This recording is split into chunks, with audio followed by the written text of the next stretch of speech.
Ay, no. Buenas tardes, profesora. Buenas tardes, compañeros. Nosotros somos el grupo número 8. El día de hoy vamos a exponer sobre el método experimental. Los integrantes somos Katiuska Palomino, Nayeli Saldarriaga, Sebastián Zuluaga, Carla Campomanes y Claudia Custodio. Le doy paso a mi compañera Katiuska. Buenas tardes, compañeros. Bueno, vamos a empezar primero con el estudio de las variables.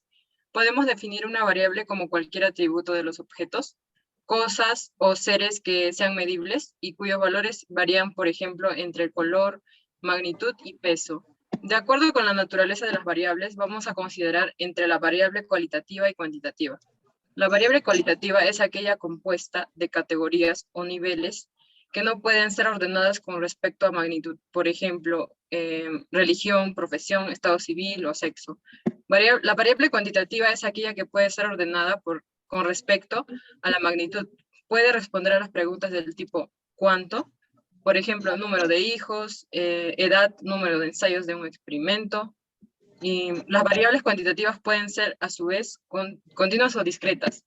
Las continuas son aquellas variables cuantitativas que pueden ser medidas con un grado de precisión que suele depender del instrumento de medida, como por ejemplo la temperatura corporal. Las discretas, su ordenamiento en magnitud viene predeterminado, pueden ser arbitrarios, sus valores son aislados puntuales y pueden obtenerse contando, por ejemplo, el número de hijos. De acuerdo a los intereses u objetivos del investigador, vamos a distinguir entre la variable dependiente e independiente. La variable dependiente es cualquier aspecto de la conducta medido por el experimentador para evaluar los efectos de la variable dependiente. Por ejemplo, la atención, el número de palabras recordadas. Normalmente en la psicología, los parámetros de la variable dependiente son la exactitud de la respuesta, la latencia, la velocidad y la frecuencia. La variable independiente es cualquier variable manipulada por el investigador, bien directamente o por medio de selección para determinar su efecto en la variable dependiente. A su vez, distinguimos entre variables dependientes de estímulo. Nos referimos a cualquier aspecto del medio ambiente físico o social. Las variables independientes organísmicas o de estado, por estas entendemos cualquier característica de organismos, incluyendo características, además de características psicológicas, como la inteligencia, el nivel educativo. Todas las variables independientes deben poder ser definidas y manipuladas. Entre ellas está la variable extraña y la variable medicional. La variable extraña es relevante, produce un efecto discernible en la variable dependiente. Es aquella que en la situación experimental actúa adicionalmente a la variable independiente. Puede afectar a la variable dependiente, pero en ese momento no interesa determinar si afecta o no. Estas variables deben ser controladas. La variable medicional son aquellas variables que se suponen mediante la variable independiente y la variable dependiente. Se refieren de la relación entre ellas. Se clasifican en dos tipos, que son las variables medicionales intervinientes y las variables medicionales de constructo hipotético. Y la variable dependiente no solo en función de la variable independiente, sino también en base a ciertos procesos inferidos. Estaríamos utilizando variables medicionales del tipo constructo hipotético, por ejemplo, el aprendizaje. Bueno, la siguiente diapositiva, por favor. El plan experimental, la introducción, la investigación científica busca fundamentalmente el determinar la adecuación o no de ciertas hipótesis a la realidad mediante observación, experimentación, etc. El experimentador toma parte activa en la producción del suceso. Las ventajas, por tanto, en los otros métodos que no son experimentales, los sucesos son relacionados para ser estudiados en un experimento, son producidos y controlados.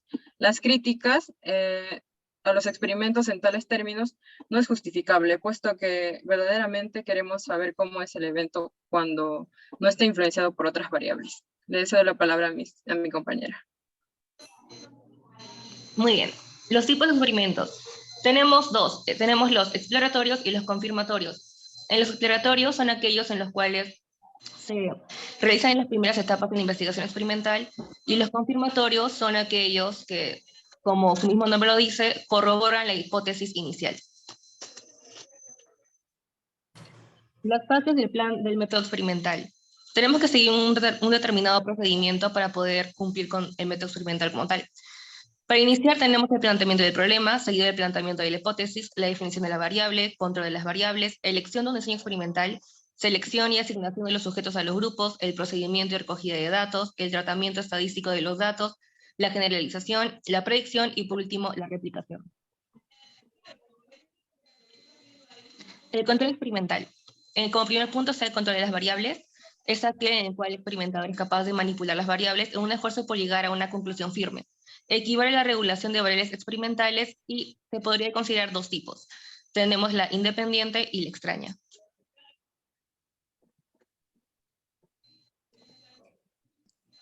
Bien, el control experimental. Técnicas de control. Nuestra consideración principal en este apartado, más que nada, se deriva en el punto en el cual se ha señalado una importante variable extraña y el experimentador debe preguntarse cómo la va a controlar. Para esto existen diversas técnicas que intentaremos clasificar dentro de varias categorías. En total son cinco categorías. Disculpen. 1. Eliminación. La manera más deseable de controlar las variables extrañas es eliminándolas. 2. Constancia en las condiciones. Cuando no pueden eliminarse ciertas variables extrañas, podemos intentar mantenerlas constantes durante el transcurso del experimento. 3. Balanceo. Cuando no es posible o conveniente en el experimento mantener las condiciones constantes. Existen dos situaciones generales en las que puede emplearse el balanceo. 1. Cuando el experimentador está incapacitado o desinteresado en la identificación de las variables extrañas. 2. Cuando puede identificarlas y desea tomar medidas especiales para controlarlas. 4. Contrabalanceo.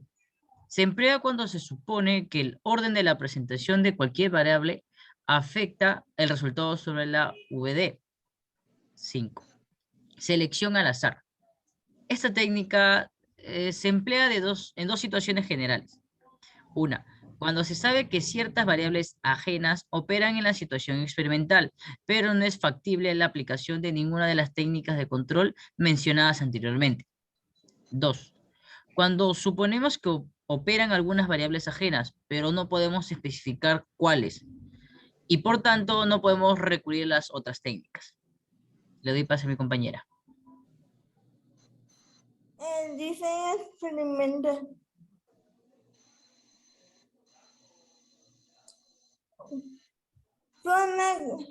Son aquellos métodos o procedimientos utilizados principalmente en la psicología experimental para determinar el efecto de una o más variables independientes en dos o más grupos de sujetos.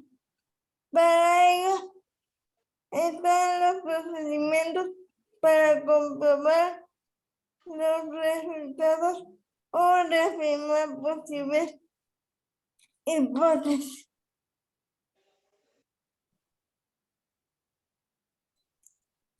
Pasos para crear un diseño experimental. Definir la variable independiente.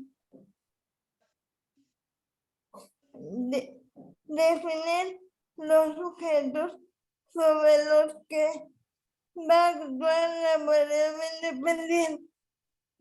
Definir las circunstancias en las que la variable independiente va a actuar sobre los sujetos. Definir las circunstancias y características de los grupos de sujetos sobre los que va a actuar la variable independiente. Y por último, definir la variable dependiente. Tipos de diseño experimental y sus procedimientos. Diseño entre grupos. Diseño con los grupos. Consiste en que el experimentador define la variable independiente de dos maneras, las cuales pueden ser de condición o tratamiento, e intenta determinar si estas condiciones afectan o no a la variable dependiente.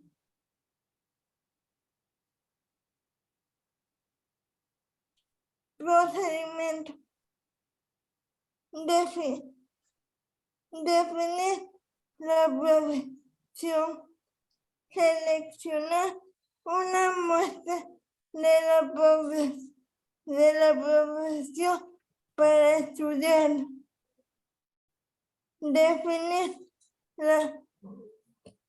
Dividir la muestra en dos grupos y asignar el tratamiento para cada grupo.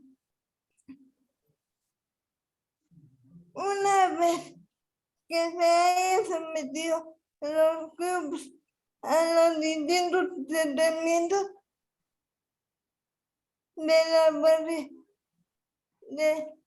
según los valores de la variable independiente,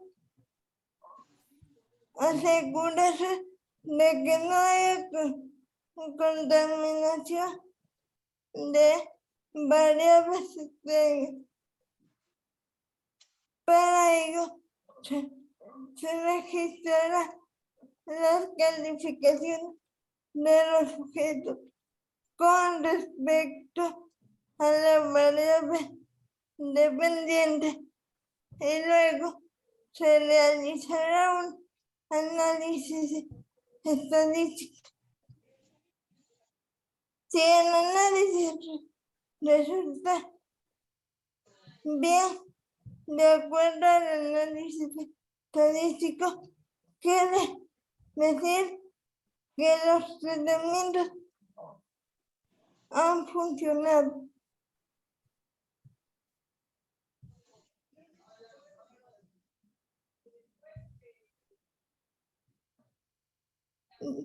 Dos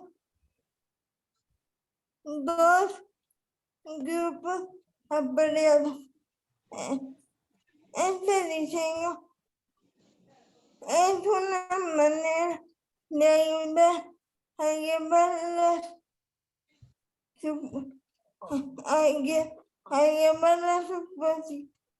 suposiciones de que ambos grupos tienen valores iguales con respecto a la variable dependiente. Antes de determinar el tratamiento. Procedimiento. Emplear las calificaciones de la variable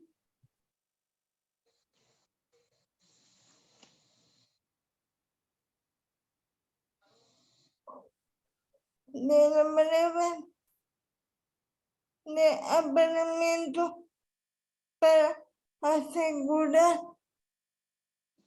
el equilibrio en los grupos. Luego de recoger las calificaciones de los sujetos con respecto a la variable dependiente y de haber realizado un control adecuado de los condicionamientos, se hace un análisis estadístico para ver si hay diferencias en los grupos.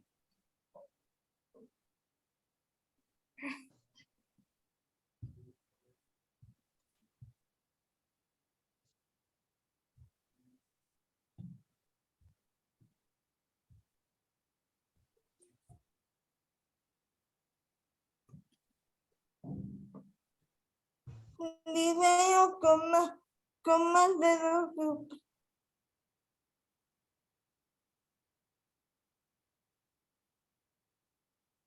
Este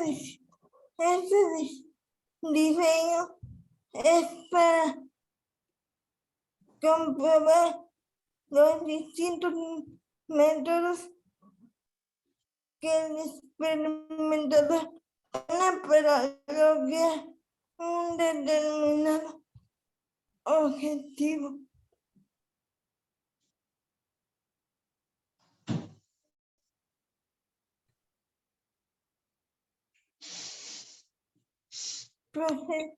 Procedimiento.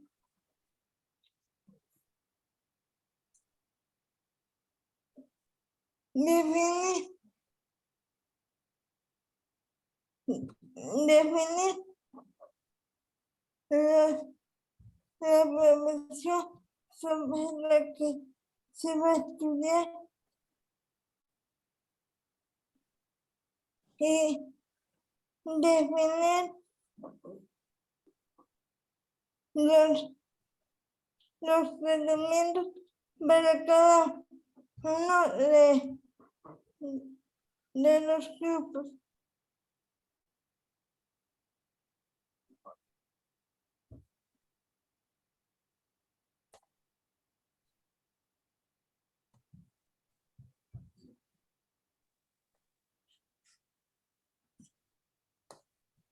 Bien, el diseño factorial. Es el diseño experimental que sirve para estudiar el efecto individual y de interacción de varios factores sobre una o varias respuestas. Para ilustrar un diseño factorial simple, vamos a considerar un experimento realizado por Harley y Harley sobre el aprendizaje bajo hipnosis. Entre las variables independientes que se estudiaron se encuentran si los sujetos estaban o no hipnotizados, 2 niveles, y su susceptibilidad para ser hipnotizados, alta y baja.